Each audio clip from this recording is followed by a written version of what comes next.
Bonjour tout le monde, ici Christian. Cette semaine, j'aimerais vous parler de la possibilité de créer des mosaïques dans nos captures pour avoir une image qui couvre un plus grand champ que nos appareils nous le permettent. Par exemple, au lieu de vous acheter un capteur beaucoup plus grand, disons un plein cadre, en exemple le ASI 6200 de ZWO qui coûte quand même très cher par rapport aux 2600. Si on parle de 5000 $ canadiens, ce n'est pas accessible à toutes les bourses ou pour avoir un champ plus large, on pourrait s'acheter un autre télescope avec une longueur focale plus courte ou un autre objectif, encore un déboursé qui pourrait être hors de notre portée. Donc, ayant l'équipement que nous avons, il est possible de créer des mosaïques pour capturer plusieurs panneaux pour augmenter notre champ de vision. Il y a un excellent site pour nous aider à définir nos mosaïques. C'est le site de telescopius.com. Vous allez avoir le lien web dans la description du vidéo. Moi, j'ai inscrit mon compte. Donc, si on prend par exemple, on veut faire une recherche et cadrer M42. Ici, le site nous affiche M42. Je vais aller en plein écran. Et ayant un compte inscrit, j'ai la possibilité de pouvoir sauvegarder tous les équipements que j'ai en ma possession. Si je viens chercher par exemple mon Newton, on voit ici le Newton, la perspective que mon Newton me donne, aussi bien que ma lunette Skywatcher 81D, ici mon SkyMax, mon Maxutoff encore plus grand, et mon petit FMA 230 d'Ascar. Et ça nous donne la chance aussi de soit utiliser un réducteur de champ. Donc, mon 230, dans le fond, c'est un objectif de 275 avec un coefficient de réduction pour me donner 231 mm. C'est 0.83. Il faut compléter les chiffres pour avoir un chiffre exact. Vous pouvez modifier votre longueur focale pour 230 et ne pas appliquer de réducteur de champ. Ça va vous donner exactement la même chose. Ici, vous pouvez voir les caméras que j'ai en ma possession. Ma Sony A7 III qui me donne un grand champ plus grand, évidemment. Et je vais utiliser ma caméra astronomique ASI 2600 pour faire mes travaux. Et je peux, à travers Telescopius, me faire une mosaïque de 5 panneaux par 6 panneaux, par exemple, pour pouvoir capturer toute la loupe de Barnard. Et on voudrait changer l'angle de rotation de notre caméra pour nous donner un meilleur point de vue. Si on va prendre, par exemple, 140 degrés, retenez bien ce chiffre. C'est l'angle de rotation que Telescopius utilise, mais moi, avec mon équipement Asier Pro, les angles sont différents. Donc, on va revenir sur cette discussion-là un petit peu plus tard. Donc, ici, on peut voir qu'on a 30 panneaux pour pouvoir couvrir complètement la zone recherchée avec un chevauchement de 25%. Ça nous donne toutes les données pour notre ascension droite, notre déclinaison, et toutes ces coordonnées-là peuvent être copiées dans un fichier qui peut être importé dans Nina, dans l'Asier Pro ou l'Asier Plus, dans APT, dans StellarMate et Astromatic. Donc, vous pouvez copier ce fichier et l'importer par la suite. Concernant l'Asier, je vais revenir à un écran différent.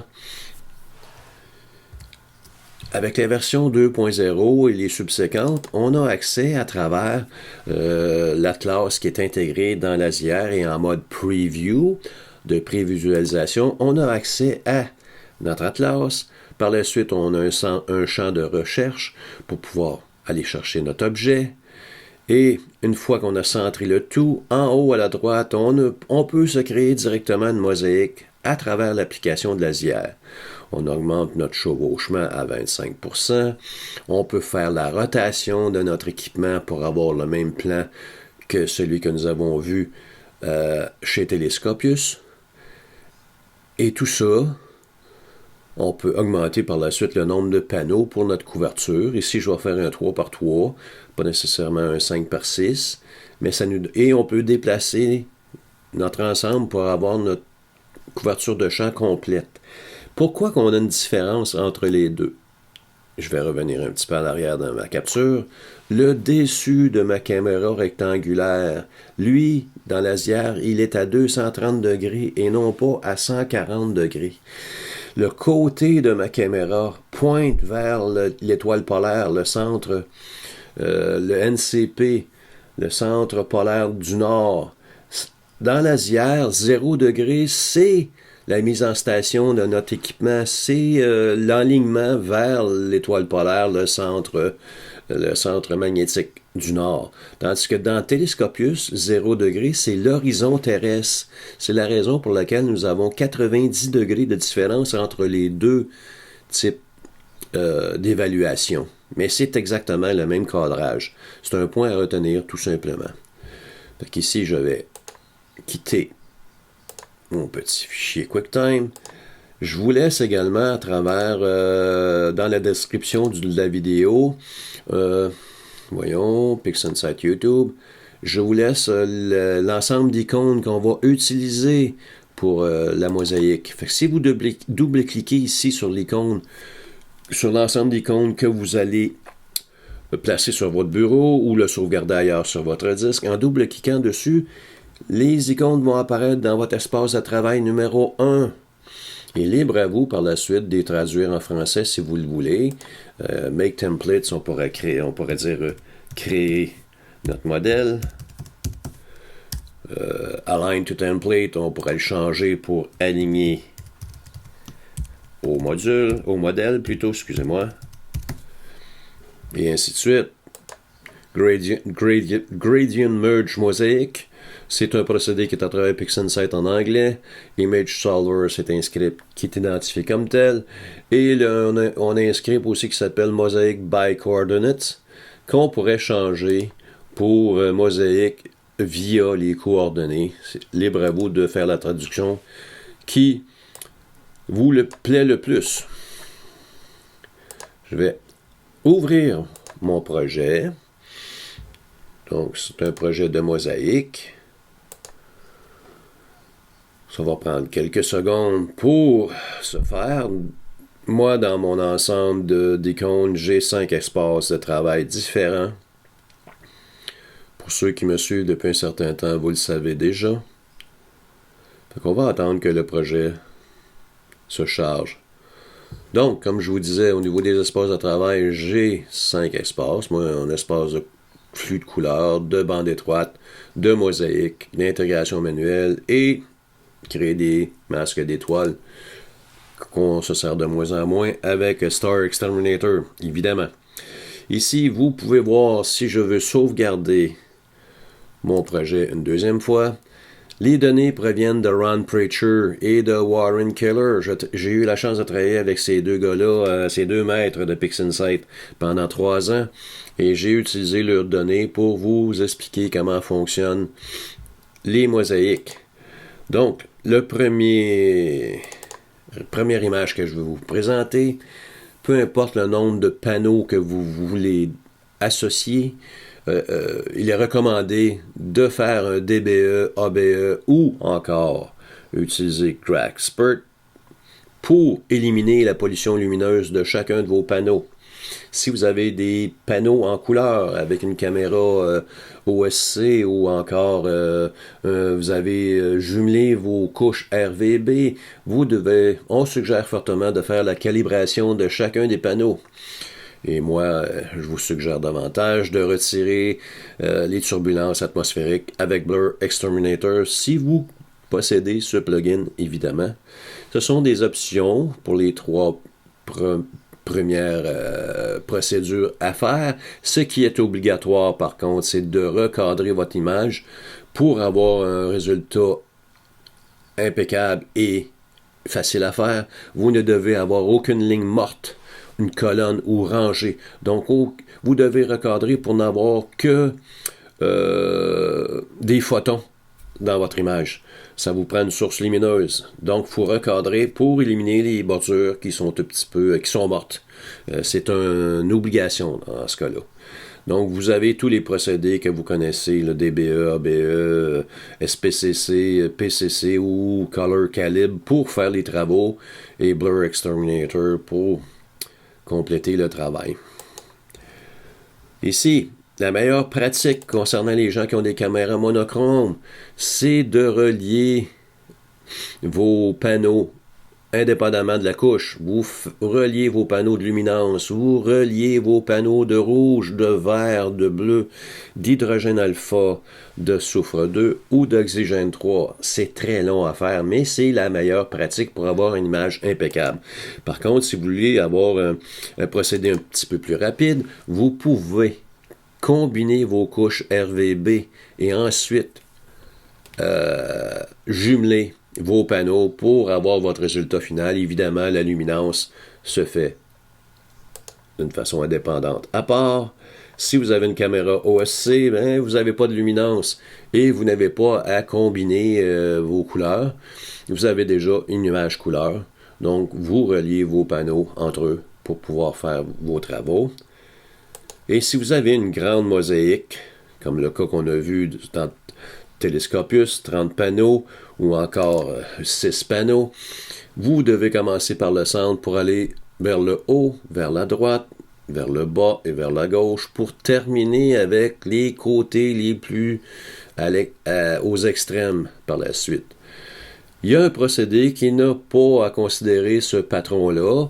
Je vais vous le démontrer dans la présentation également. Fait qu'ici, si on vient voir un panneau numéro 1, un panneau numéro 2, on a la rosette qui a été captée à deux endroits différents, mais avec une portion d'image qui est chevauchée sur l'autre. Et si on se rapproche et on essaie d'aligner manuellement nos étoiles, on se rend compte que nos panneaux ne sont pas parfaitement alignés. Ce n'est pas grave, le procédé de PixInsight va tenir compte du désalignement de vos captures. Peut-être que votre monture a dévié de quelques pixels lors de la mise en station, des choses comme ça, mais c'est vraiment pas grave. Vous allez voir que le procédé est quand même assez simple. Donc, pour deux panneaux ou deux ensembles qu'on veut jumeler pour devenir un panneau uni de deux panneaux, et ainsi de suite, la procédure à faire, c'est d'utiliser le procédé Star Alignment, qu'on doit prendre le modèle d'enregistrement avec le Thin Plate Spline. On doit aussi changer le mode de travail pour Union Mosaic et non pas Match Image. On prend Union Mosaic et on cochette l'adaptation Frame Adaptation. Ce que ça fait, c'est que PixInsight va essayer de niveler les intensités de luminance pour se rapprocher le plus d'une image vers l'autre.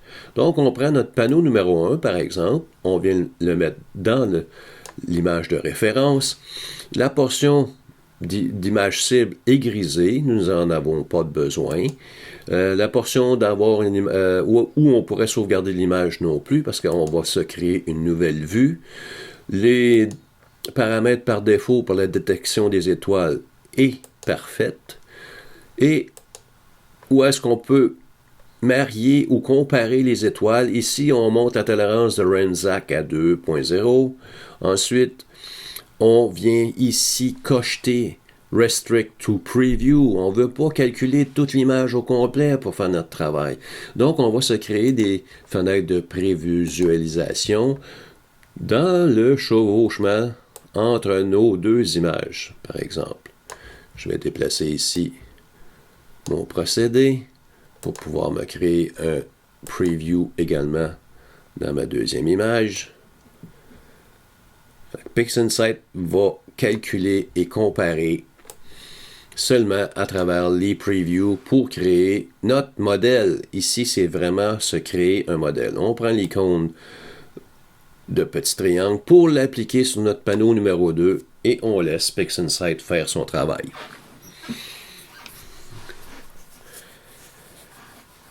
Le résultat va être carrément un modèle que l'on va pouvoir utiliser pour créer nos images. Si je viens chercher mon STF, je vais l'appliquer à l'image active Et vous pouvez voir ici, on a un très beau modèle. Attendez une seconde. Je vais activer ma souris.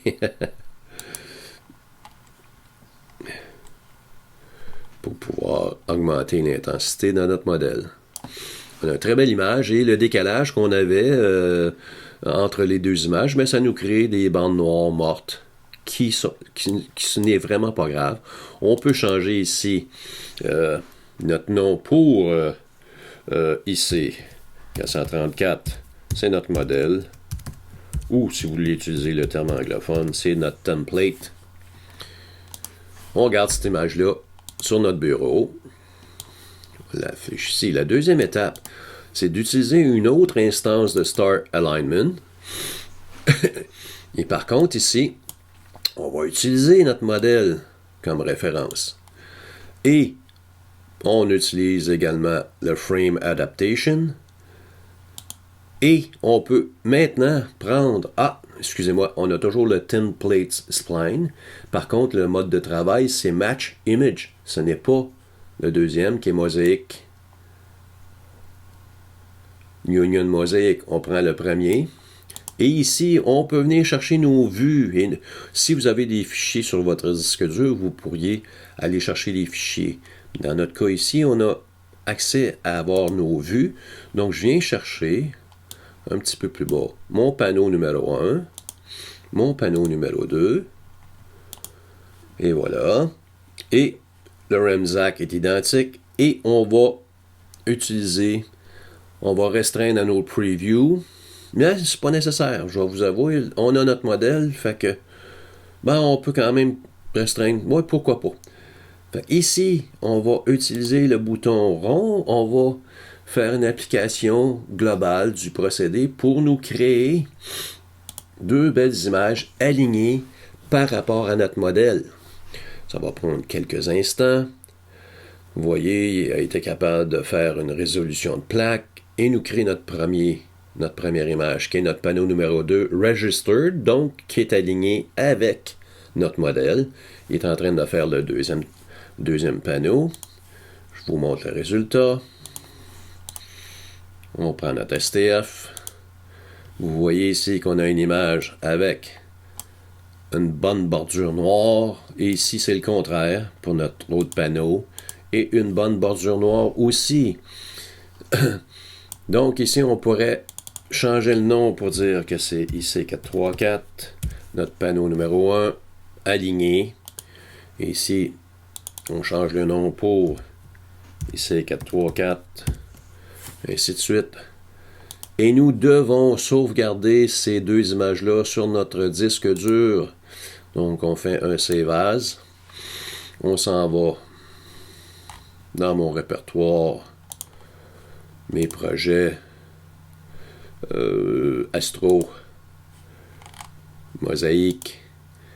Et vous voyez ici, j'ai déjà enregistré mes panneaux. Je ne le ferai pas là, mais ils sont déjà sur mon disque. Donc, ces images-là doivent être inscrites sur le disque dur parce que le prochain procédé ne nous donne pas la possibilité d'utiliser des vues. Donc, ici, je vais enlever mes previews de mes images de base. On n'aura plus besoin. Ici, on va enlever le preview aussi. Le troisième procédé, c'est dans les process, Gradient Domain, Gradient Merge Mosaic. Comme vous pouvez voir, nous devons aller rechercher des fichiers sur notre disque dur. Donc ici, je viens chercher mon panneau 1 et mon panneau 2 alignés, les registered, tout simplement. On prend le type de combinaison overlay. La qualité de l'image va être supérieure. Ici, le shrink radius, c'est le diamètre en pixels pour les étoiles qui pourraient devenir punchées, qui pourraient éclater. Je vais le monter à 2 pixels. Et par la suite, pour le joint entre les deux panneaux, le nombre de pixels de diamètre qu'on veut avoir, une fondue entre les deux. Ici, j'ai pris jusqu'à 10 pixels. On fait une application globale pour avoir notre résultat. Fait qu'ici, on a pour 1 minute 30, 2 minutes. Mon ordinateur doit calculer pendant un certain temps. Je vous reviens lorsqu'on aura le résultat. Je refais le procédé. J'ai oublié de générer le masque. Donc, je vous reviens dans quelques instants. En passant, le masque n'est pas obligatoire, c'est simplement pour vous illustrer la façon dont PixInsight travaille pour mieux voir les joints de jonction entre chacun des panneaux. Et voilà, nous avons le résultat. Je vais pouvoir déplacer mon masque à la droite, appliquer un STF à notre image et on peut venir voir en glissant déposer par-dessus où sont les joints. Et si on vient zoomer vraiment beaucoup, ici, vous pouvez voir un pinch. Ici, le shrink radius, on a une étoile là, qui a été mal perçue. C'est pas tellement grave parce qu'on peut recadrer. Mais si on regarde le joint de jonction, il est impeccable. Je peux même accentuer davantage mon image. Et je ne sais pas si YouTube, la compression, va vous donner le même rendu que moi, mais il n'y a vraiment rien à faire. C'est une excellente image. On peut vraiment la peaufiner davantage. Oups. Ma souris me joue des tours. On a une image avec un rendu impeccable. Vraiment une très belle réussite. Donc, c'est la façon de faire pour 2 panneaux. Vous pouvez faire une jonction de 2 autres panneaux pour vous faire une matrice de 4 panneaux, 6 panneaux, 10 panneaux et ainsi de suite. Par contre, il y a un autre procédé qui est vraiment très intéressant. C'est un script qui est mosaïque via les coordonnées. Donc, une bonne discussion à avoir ici. Si on prend l'exemple que je vais vous illustrer, c'est M45 avec 4 panneaux et chacun des panneaux, si on vient voir l'entête du fichier, le FitSetter, nous avons les coordonnées, la solution astrométrique d'intégrer dans nos fichiers. Ça, c'est une exigence obligatoire si vous voulez utiliser le script de Mosaic by Coordinates, la mosaïque via les coordonnées. Donc, j'ai une petite discussion à avoir avec vous. Moi, ici, mes noms de fichiers, je les modifie lorsque j'ai transfert sur mon ordinateur. On vient voir ici Astro, Mosaïque. Vous voyez ici à l'écran, j'ai 3 fichiers de IC434. Ce sont des lights 300 secondes avec ma caméra 2600, le gain est à 0. J'ai ajouté le terme panneau souligné, le chiffre 1, panneau souligné, le chiffre 2 et 3. J'ai rajouté le terme température souligné avec le chiffre moins 20. On a des petites différences ici, moins 19.6, moins 29.8, moins 29.7. Donc, j'ai température moins 30 et moins 20. J'ai la date et l'heure par la suite. Tout ça peut devenir très important lorsque vous utilisez WBPP. On va prendre un exemple. On va chercher WBPP. Évidemment, on va aller chercher nos 3 fichiers. Ils sont ici. Ici, vous pouvez très bien voir que j'ai mes 3 fichiers combinés ensemble. Dans le panneau Lights, ce qui est très important, c'est d'activer la solution astrométrique pour pouvoir avoir nos coordonnées dans notre master. Mais moi, ce que je veux au niveau de la calibration, c'est d'avoir chacun de mes panneaux. Donc, je peux, à travers le regroupement de mots-clés, ajouter le mot panneau qui fait partie de l'entête du titre de mon fichier. automatiquement, ça va séparer mes fichiers pour le panneau 1, panneau 2, panneau 3, et ainsi de suite. Je peux cliquer avec la petite clé pour avoir ma distribution de panneaux en post-traitement et en pré-traitement. Donc, à la post-calibration, je vais avoir un master pour ma panneau 1, panneau 2, panneau 3 et je vais avoir la solution astrométrique d'intégrer dans le fichier. C'est ça qui est important au niveau des mots-clés. C'est un survol très rapide. Je vous recommande de changer vos noms de fichier avec les valeurs et les thèmes que vous voulez. C'est vous qui décidez quel mot-clé vous voulez utiliser. Le plus important à savoir, c'est que le caractère souligné sépare le terme panneau de la valeur du panneau qui est 1 ici, 2 et 3. Un petit clin d'œil rapide pour pouvoir avoir vos solutions astrométriques. Donc ici, nous avons des fichiers qui sont, vous voyez, ils ont déjà été étirés. Moi, j'ai juste appliqué un STF pour avoir une plus belle visibilité de la nébuleuse de M45. Maintenant, on va aller chercher le script mosaïque par coordonnées.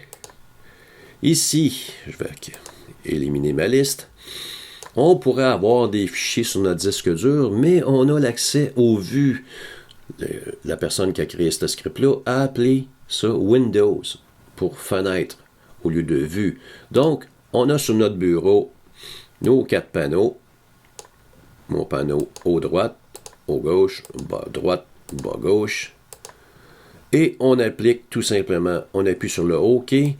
Ce que ce script va faire à travers PixInsight, c'est de nous créer des images alignées par rapport aux 4 panneaux. Non, pas besoin de créer de modèle, de template. Les coordonnées d'ascension droite et de déclinaison vont délimiter notre modèle. Fait que ça va prendre un certain temps. Vous pouvez voir dans la console qu'on a un Fast Image Warping. Donc, à l'heure actuelle, ce que PixInsight fait, c'est qu'il y a un ajustement en X, en Y et en Z pour éliminer les aberrations de nos télescopes, de nos lentilles, dans les coins, dans les bords. Ça déforme les étoiles. Donc, c'est un warping qui est un peu lent, mais qui fonctionne très bien. Vous pouvez voir ici que j'ai déjà mon fichier haut, droite, Loom, Register, donc qui est vraiment aligné. On vient d'avoir le deuxième, le panneau haut en haut à la gauche. Si vous avez plus que 2 panneaux à travailler, 4, 10, 15, 20 panneaux, je vous recommande fortement d'utiliser ce beau script, beaucoup plus simple d'utilisation. Par contre, vous devez vous assurer à travers WBPP que vous avez activé la solution astrométrique. Sinon, vous allez devoir utiliser le script Image Solver pour attribuer vos coordonnées à chacune de vos masters. Je laisse le procédé continuer, je vous reviens dans quelques instants. Et voilà, on a notre résultat. Je vais enlever mon STF qui est inutile. Gradient Merge Mosaic ne fonctionne qu'avec des fichiers qui sont enregistrés, donc nous devons sauvegarder nos 4 images enregistrées, alignées dans un répertoire quelconque. Et vous pouvez voir ici que j'ai déjà fait le tout lors de la préparation de l'atelier. Donc, je vais fermer ces images-là. Je vais fermer mes images de base. Et on va utiliser encore une fois Gradient Merge Mosaic. Je viens chercher mon panneau de bas de chaque côté, mes panneaux de haut. On a le module Overlay. On veut, pas nécessaire, mais on va créer le masque également. Je vais garder un diamètre de shrink à 1 et on procède. Je vous reviens dans quelques minutes lorsque le procédé aura jumelé nos 4 panneaux. Et voilà. Donc, nous avons ici notre masque et nous avons notre image jumelée ici. On peut faire un STF dessus pour avoir une meilleure visibilité si vous voulez.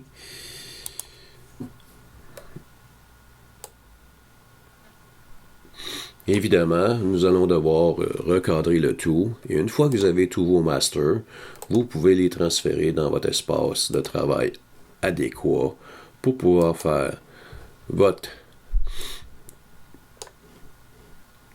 calibration de couleurs, votre combinaison de canaux, travailler votre bruit, ainsi de suite, tous les procédés que vous connaissez déjà selon les méthodes que j'utilise.